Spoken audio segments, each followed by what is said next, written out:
So the question on the table is, do spiritual gifts still exist? Well, before you can dive into 1 Corinthians 12, 13, and 14, it's good to remember the background. Remember, Paul is writing to the church in Corinth, and the church in Corinth, they were spiritually immature. He was talking to them in a way that you and I would talk to a 2-year-old toddler. We'd go up to them, we'd get our little, we'd kneel down and get on their level and kind of talk to them in a way that they could understand.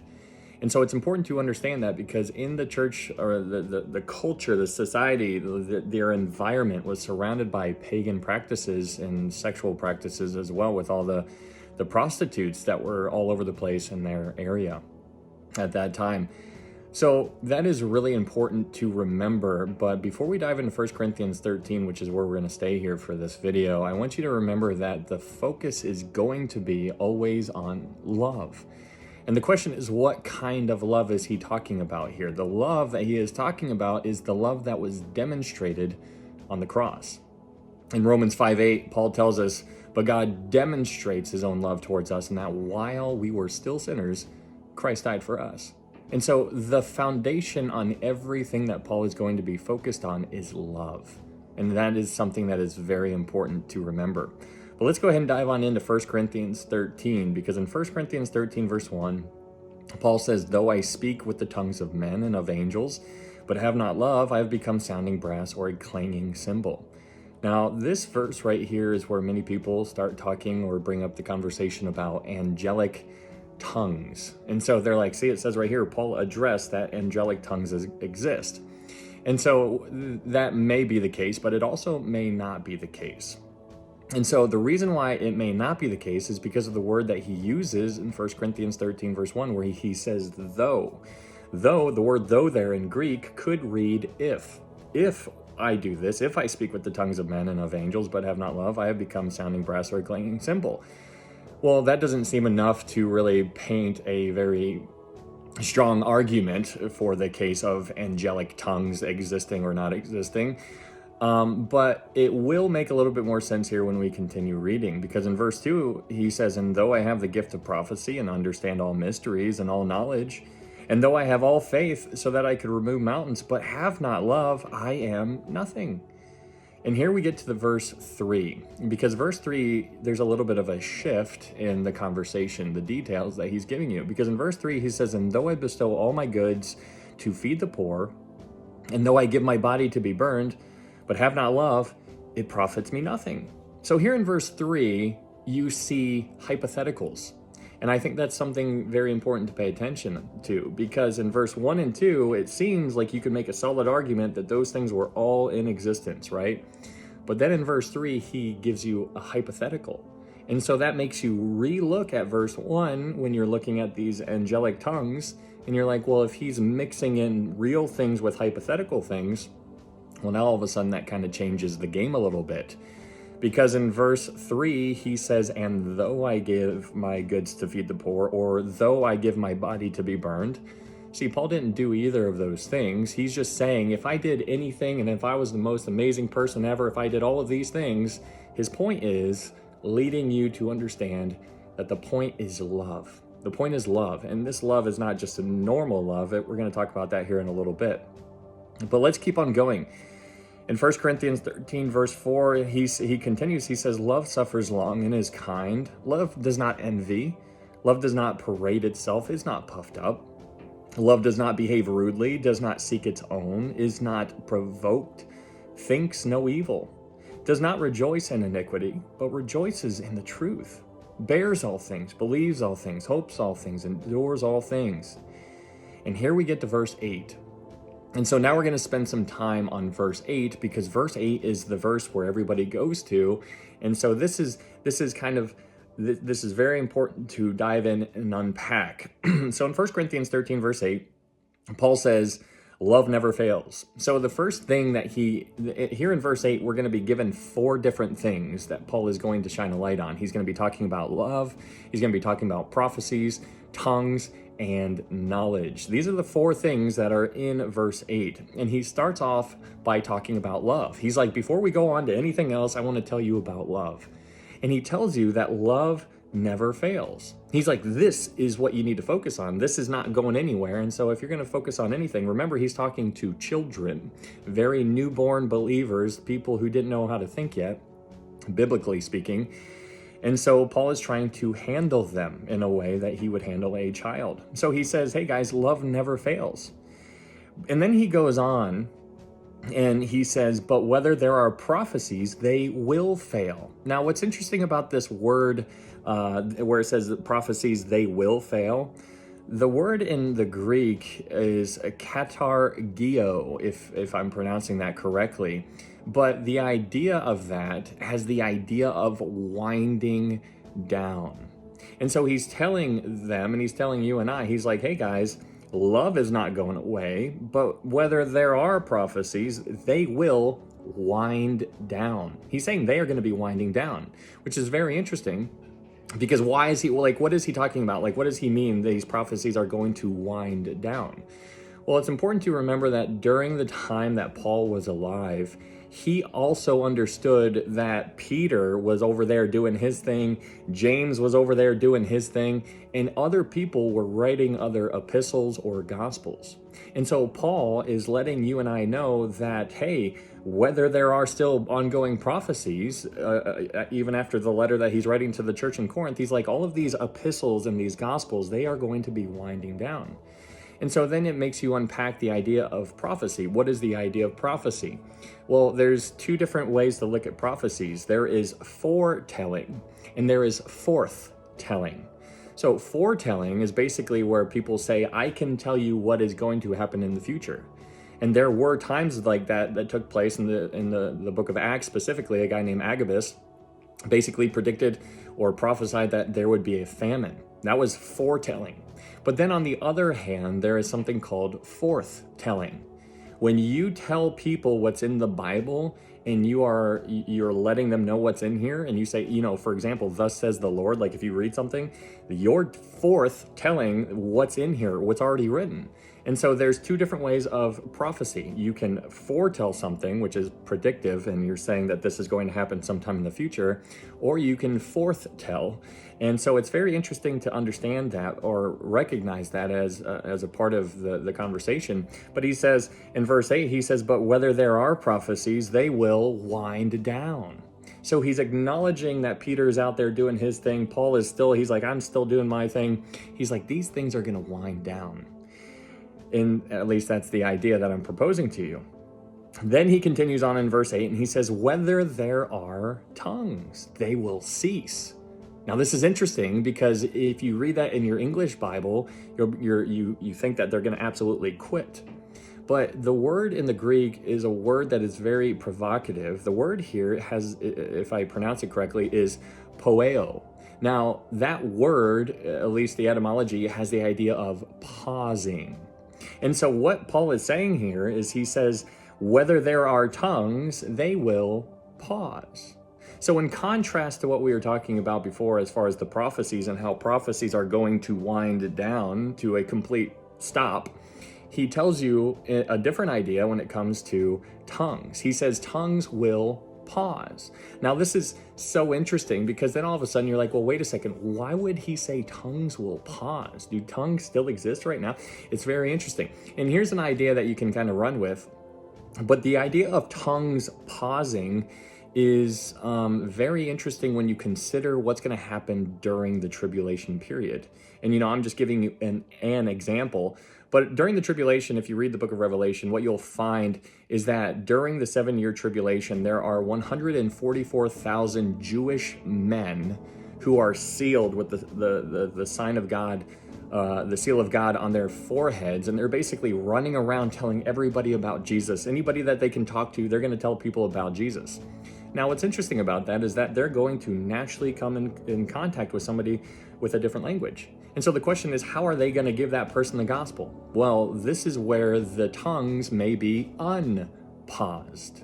Another example is in Revelation chapter 14, because in Revelation 14, what you see is an angel comes down from heaven and he's preaching the everlasting gospel to those who were dwelling on the earth. And that is so interesting to me, because if you, when you imagine that, you just think somebody talking in English. You're just like, okay, I hear you. No, that's not what's going to be happening. This angel is going to be saying something, and it's going to be understood by every single person on earth. And that's crazy. So that is a picture of tongues being unpaused. He's going to speak in everybody's own language. And that's important to understand, that tongues, back in Acts chapter 2, is a way to overcome the obstacle, the language barrier that was given to the world back in Genesis chapter 11, I think it is, where the Tower of Babel, because there was all these people who gathered together, they were one, and then God goes down, he sees that they were one, and there is nothing that they could do. They were not gonna, they would be able, anything they wanted to do, they would accomplish. And so God just puts them on in slow-mo, or puts them in quicksand in a roundabout way, by hitting them with different languages. And so that's what's so interesting. So tongues was a language barrier. And so now in our world today, we no longer have that language barrier because of technology and whatnot, but that's a different conversation. What I want you to understand here is that in 1 Corinthians 13:8, he says tongues will pause.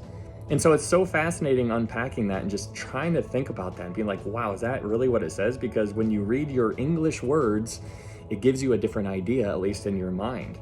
But then in verse 8, continuing on to the next thing, he says, whether there is knowledge, it will vanish away. Now, what's so interesting about this word, or he says, whether there is knowledge, the thing that I think is important to consider is, he says, whether there is knowledge, it will vanish away. Now, the thing to recognize is that the word it will vanish away in Greek is the same word that is associated with the prophecies. You know how prophecies is going to wind down, katargeo? This is the same word, and it's used in connection with knowledge. And so he's saying that knowledge is going to wind down. And so this is where it gets interesting, because people who believe that all the spiritual gifts are still in effect right now, they will say, hey, has knowledge ceased? And then, you're just like stuck there. You're just like, no, that knowledge still exists. And they're like, say, exactly. So tongues still have to be here. Well, what's interesting is he says knowledge will cease, which means knowledge is going to wind down. But this seems to be in contradiction with Daniel chapter 12, because in Daniel chapter 12, what Daniel is told is that he is told that knowledge will increase. And so in Daniel 12, he says knowledge will increase, but Paul is saying knowledge is going to wind down. And so I want you to ask yourself this question. If knowledge is going to wind down, I would ask you, when in any time period would that be the case? When is that ever going to be the case? Because if you go back when Paul was on boots on the ground, knowledge was not winding down then. If you fast forward to where we are here in December 15th, 2024, and you look around, are you seeing knowledge winding down? No, I don't think, no, we are just, technology is blowing up. It's crazy. But then let's fast forward into the future. Let's go into the millennial kingdom. Is knowledge going to wind down there either? I would say no, it's not. And so the question is, what kind of knowledge is Paul saying is going to be winding down? And so this is why it's good to dive in there and try to figure it out. Because when you do that, what you'll find is that you understand that Paul is not talking about just a regular knowledge that everybody has, right? We all have knowledge, Paul tells us. Knowledge puffs up, but love edifies. In Acts, not in Acts, but so speaking about this knowledge, what I want you to recognize is that once you define that the knowledge that Paul is actually talking about is not just a normal, day in, day out type of normal average knowledge that we all have, then you start to be like, well, what kind of knowledge could he be talking about? And so here's what I'm going to propose to you. I'm going to propose to you that the knowledge that Paul is speaking of is the knowledge of the mysteries. There are mysteries that are sprinkled all throughout the New Testament, and it's really, really fascinating. The kingdom of God is a mystery. The kingdom of heaven, the mystery of the kingdom of heaven. The mystery of the incarnation of Jesus. Israel's blindness in Romans 11:25 is a mystery. Salvation by faith. Gentile fellow heirs is a mystery as well. The 7 churches were a mystery. The rapture is a mystery. The bride, iniquity, lawlessness, Babylon and the mystery of the mystery of God is also a mystery that is referenced in Revelation. And so these are mysteries. And so when you couple the idea of the mysteries that used to be a mystery once upon a time, and you think about how throughout time, as time has gone, the mystery of the church is no longer a mystery to you and I. That's winding down. The mystery of the rapture is something that we all recognize. It is no longer like we kind of get it now. We're like, okay, I understand. The seven churches, the mystery of the lawlessness, the man of sin, the lawlessness in 1 Thessalonians, I think it is. And so it's really interesting to consider all of the mysteries that we have. And when you line them up and you're like, this used to be a mystery back in their time, but in our world right now, it's no longer a mystery. There are still some mysteries that are still a mystery to you and I. The mystery of God being one of them. That's not been fulfilled yet. That is still a mystery. But you're seeing the mysteries winding down. And so when you go back to 1 Corinthians 13, verse 8, and he says, whether there is knowledge, it will vanish away. And you recognize that knowledge, like, can you imagine a world where we all have zero knowledge and we're all like, no, that's not what he's talking about. So it has to be something different. And so this knowledge has to be some kind of mystery. And so it seems to make a little bit more sense. And so, you can take that how you will. I'm just giving you a way to consider. I'm not telling you what to think or what to believe. I'm telling you a way that I am looking at it. And I want you to take it and kind of test it and test all things and hold fast to that which is good. But this is where the next verse in 1 Corinthians chapter 13, 1 Corinthians chapter 13, verse 10 kind of comes into play.